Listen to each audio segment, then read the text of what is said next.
Alright everybody, just a quick update on the Revo. As you can see, I cut some vent holes to keep the motor cool. Works 10 times better than it did before. The motor's staying a lot cooler, of course. Take the body off. Heat sink on the motor. Hot racing shocks with cup racer springs. But what I think turned out pretty good is my custom wheelie bar. Spring activated, so I'll be able to tune my wheeling a little bit. Use the regular airplane wheel and mini T suspension arm and a mini T shock, aftermarket shock of course, and hopefully this works out the way I want it to. Came out pretty good. I'm happy with it. Ought to hold up pretty good. But yeah, that's it for now, and give you a better shot of the heat sink. This heat sink is actually for a mini T, which is a 370, but I made it fit on my 380. Took a little bit of work, but I got it on there. And give you a better shot of the hot racing shocks. Yeah, just a quick update for now. Tell me what you guys think. Alright everybody, just a quick update. Here's my old charger, which is the Onyx 220. It served its purpose there for a while. Still works, so I'm just going to put it in the closet for right now. But we'll get this out of the way. This will give you a little quick explanation. The 220 has 5 model memory, so you can store up to 5 batteries, so you don't have to mess with adjustments.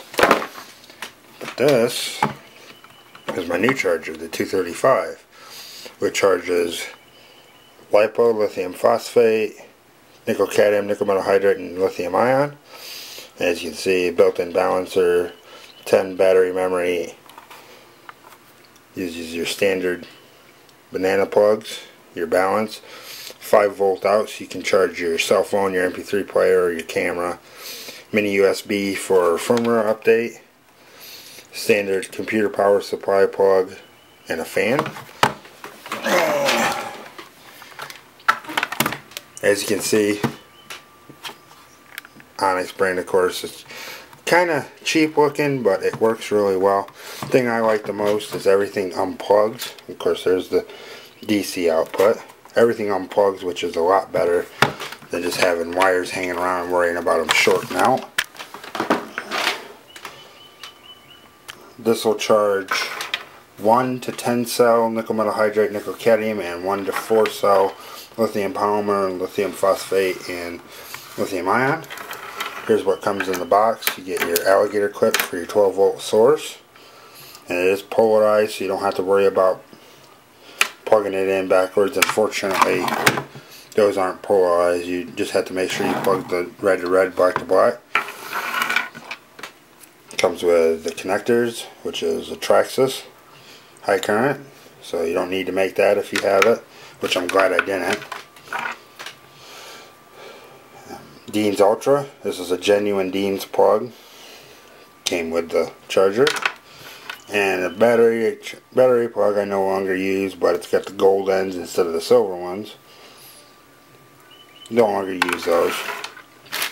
Comes with your balance plugs, your JSTXH, and your Thunder Power, with your balance lead that plugs inside of the charger.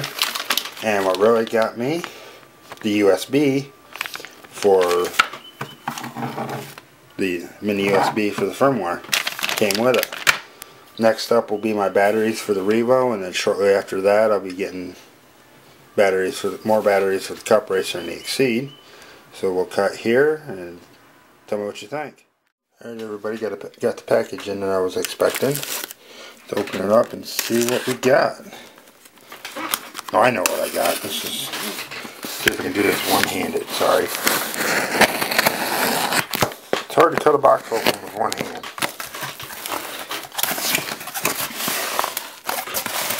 Let's see what we got here.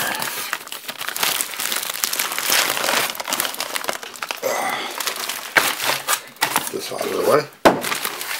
We've got LiPo 2200 milliamp hour, 7.4 volt, 20C at 2, 3, 4, and 5.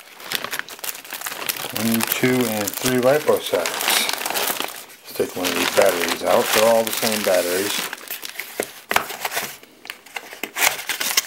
These are going to go in a little revo.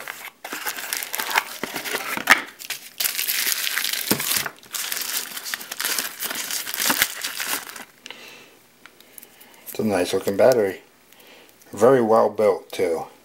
There's nothing flimsy about these. They've got an alloy plate that sits on the top and the bottom. Your JSTXH. And this connector is getting switched over to the Traxxas connector, but that's what I got. Get a video, you know, well, we could probably do it now and see how much of the door I'm going to have to cut out. Let's get this out of the way. Bring this guy over here.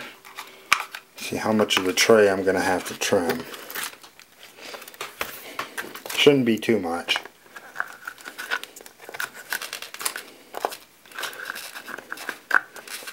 And it's not going to be that much. Okay, well, we'll cut it off here and then I'll get into trimming. Alrighty, guys.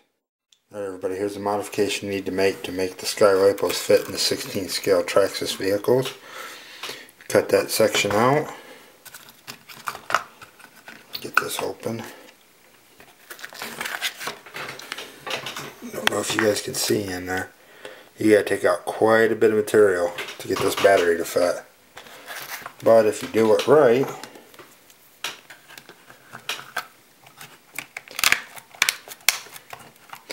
battery fits in nice and even. You're not anywhere near damaging the wire. And taking it out is just that simple. So next we'll be putting the connectors on and we'll go from there. Before, after, from their connector to a Traxxas. Quick and easy.